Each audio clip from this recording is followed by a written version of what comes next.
Gracias a vos, Alejandro, y al resto de los colegas de la Comisión de Talento de ADRA por la invitación para charlar sobre este tema que tanto me apasiona. Siempre digo que es difícil hablar para un auditorio de colegas porque la vara cada vez se levanta un poco más, así es que espero traer hoy con ustedes algunas ideas, algunos conceptos que les resuenen y que les resulten interesantes para repensar y enriquecer un poco la gestión.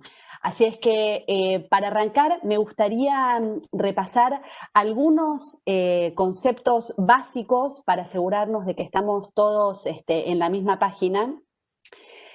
Primero tiene que ver con esto de tratar de aclarar, si se quiere, o volver a plantear esta cuestión de qué es la CX, ¿sí? Que es básicamente la voz de los clientes, de nuestros servicios, de nuestros productos, y que se construye, digo, a partir de los sentimientos de los consumidores en la multiplicidad de interacciones que tienen con nuestra organización, ya sea con nuestras marcas, con nuestros empleados, con nuestros centros de atención al cliente, con nuestras campañas de marketing, con nuestras publicidades, etcétera, etcétera. Tenemos luego la PBE, que es la voz de la organización y que es de alguna manera la promesa de una determinada experiencia de empleo, ¿sí? Muchas veces cuando hablamos de marca empleadora, nos enfocamos básicamente en esto, en ver de qué manera puedo contar cómo somos, ver de qué manera puedo lograr seducir a otros para que vengan a trabajar a nuestra organización, pero realmente de lo que estamos hablando es de nuestra propuesta de valor para empleados, no tanto de la marca empleadora, que ahora vamos a repasar de qué se trata realmente. Y por último, digo, que es en lo que vamos a estar haciendo un poco más de foco hoy, que es en la IEX como la voz de los trabajadores, que nuevamente se construye a partir de una multiplicidad de vivencias individuales de los empleados reales y potenciales, actuales, pasados y futuros, en su vínculo con la organización. Entonces, todas estas voces juntas construyen nuestra marca empleadora, que no es ni más ni menos que la reputación de una organización como lugar para trabajar, ¿sí? Cuando todas estas voces hablan el mismo idioma y apuntan en un mismo sentido, es dinamita, como siempre digo, ¿sí? Entonces, todos los esfuerzos que nosotros podamos hacer en contar historias interesantes, si a la vez no se apalancan en la construcción real de experiencias valiosas de empleo, serán esfuerzos insuficientes. ¿Bien? Entonces, una mirada integral de la gestión de IEX que me interesa compartir con ustedes y que me alegro mucho de que ya varios de los colegas que nos precedieron hayan ido un poco en este mismo sentido. La IEX es en esencia las experiencias de los trabajadores en todo su vínculo con la organización, diseñadas para maximizar los logros, ¿sí? Experiencias en base a los espacios de trabajo, ya sean físicos, digitales o por las distintas modalidades de trabajo, como nos está tocando a todos transitar una modalidad particular de trabajo dentro de las organizaciones en este momento, pero también a partir de la organización en términos de su cultura, de sus procesos y políticas, del governance, de los equipos, ¿sí? De los trabajadores en todos los órdenes, ¿sí? Por eso la IEX hay ocasiones en las que se confunde la I de empleado con que es empleado de la organización y en realidad cuando hablamos de IEX hablamos de los potenciales candidatos, de los postulantes, de los colaboradores a lo largo y a lo ancho de la organización, de los trabajadores no tradicionales como los freelancers que hablaba Verónica Carabajal más temprano, o de los boomerangs, que son aquellos empleados que fueron parte de nuestra organización, que por algún motivo decidieron irse y volvieron a nuestra organización, y también de los alumnis, que son aquellas personas que por ahí se jubilan con nosotros y pueden seguir teniendo una experiencia valiosa y añorando esos años de trabajo interesantes y enriquecedores con nosotros en la organización, en todo su vínculo, de nuevo, que va desde el prospect engagement. Muchos de los colegas que nos precedieron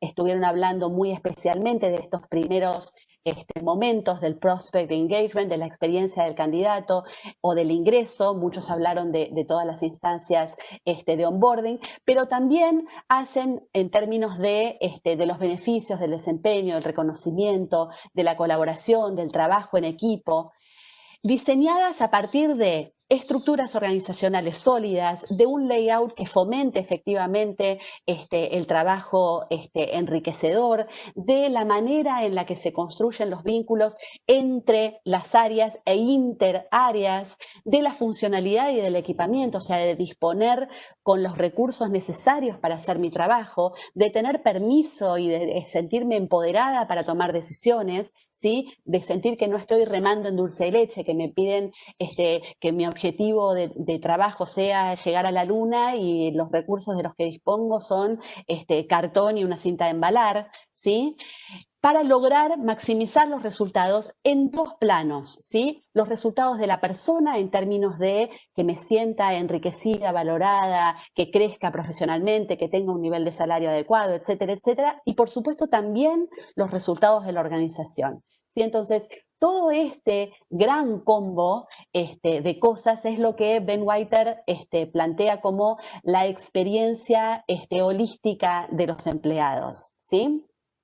Ahora bien, como bien planteaban algunos de los colegas que me precedían, uno de los puntos centrales y más importantes tiene que ver con marcar, con setear el destino, ¿sí? Con identificar cuáles son los drivers del negocio en los que necesitamos impactar, ¿sí? Roberto decía, no vamos a tener un cheque en blanco, ¿sí? Por lo tanto, vamos a tener que elegir a dónde apuntamos nuestros cañones. Para poder justamente elegir a dónde apuntar nuestros cañones y que realmente nuestro trabajo produzca un efecto positivo en los resultados de negocio y que por lo tanto pueda ser sostenido en el tiempo, necesitamos entender cuáles son esos drivers en los que necesitamos efectivamente impactar, ¿sí?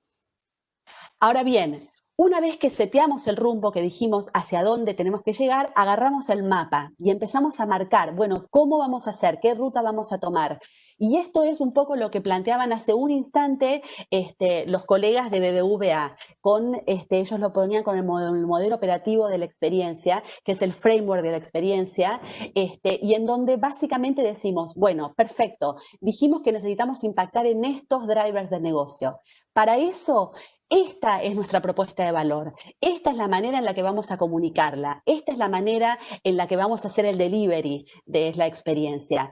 Y por lo tanto vamos a elegir estos indicadores para medirla, ¿sí? O sea, ¿cuáles son un poco, como planteaba Roberto más temprano también? Es decir, ¿qué preguntas tengo que responder? Y en función de eso elegir los indicadores de medición, ¿sí? Y por último, la tercera pata, digamos, del framework, que tiene que ver con cuáles son las políticas, los procesos, los actores dentro de la organización que necesitamos alinear para que esta construcción de experiencias valiosas sea posible realmente, ¿sí? Y por último, salir a la ruta, ¿sí? E identificar los puntos de dolor y los momentos de verdad. Que para eso tenemos estas herramientas que también algunos de los colegas mencionaban más temprano, que es el armado del Employee Journey Map y de los mapas de empatía, la identificación de los arquetipos de colaboradores, no en términos de qué edad tiene o de qué nivel de formación o de si trabaja en Casa Central o en sucursales, sino en términos de qué valoran estas personas. Y en todo caso, a partir de identificar qué valoran, ver quiénes son, ¿sí? Para poder justamente a partir de ese nivel de conocimiento más profundo de quién está del otro lado, contar historias que importen y que movilicen a la acción, ¿sí? Ahora bien, vamos a suponer que avanzamos 15 casilleros, ¿sí? Que ya hicimos todo este trabajo anterior y necesitamos empezar a entender cuáles son los momentos de verdad. Los momentos de verdad son básicamente los momentos en donde necesitamos asegurarnos de que las cosas salgan realmente bien, porque son los momentos que verdaderamente importan a las otras personas y que si fallamos ahí, corremos serio riesgo de perder a ese talento, ¿sí? Entonces, quiero compartir con ustedes uno o dos nada más datos concretos del estudio de empleo ideal, que si les interesa los invito a descargarlo completo y a leerlo tranquilos en nuestra página web.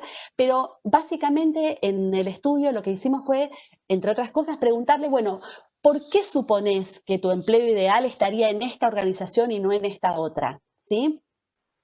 Y la inmensa mayoría de las personas señaló que asocia la idea digamos, de su empleo ideal asociado a la posibilidad de desarrollo profesional, incluso 16 puntos porcentuales por encima de tener un buen nivel de salario y de beneficios, ¿sí? Hasta ahora podemos decir que es un dato interesante, pero que probablemente no nos sorprenda, ¿sí? A ninguno de nosotros. Ahora, cuando volvemos a preguntar, bueno, perfecto, pero ¿qué significa para vos el desarrollo profesional? ¿Sí? Y ahí lo que encontramos es que, nuevamente, la inmensa mayoría de las personas asocia la posibilidad de desarrollo profesional no tanto con la posibilidad de acceder a cursos de capacitación o con la posibilidad de tener un ascenso o un movimiento lateral hacia otra posición dentro de la estructura, sino con la posibilidad de aprender del trabajo de todos los días, de tener un trabajo interesante, que me resulte enriquecedor, ¿sí? Entonces, este es claramente un gran momento de verdad, ¿sí? No sé si alguno tuvo la posibilidad de ver ayer justamente Matías Guidini publicó dentro de su píldoras de humanos con recursos un videíto muy cortito en donde la escena básicamente era estás hace 3 años en un trabajo donde te sentís súper aburrido y de pronto te llaman de una organización que te encanta para hacerte una propuesta súper interesante, pero por un 25% menos de salario. ¿Te vas o no te vas? ¿Sí?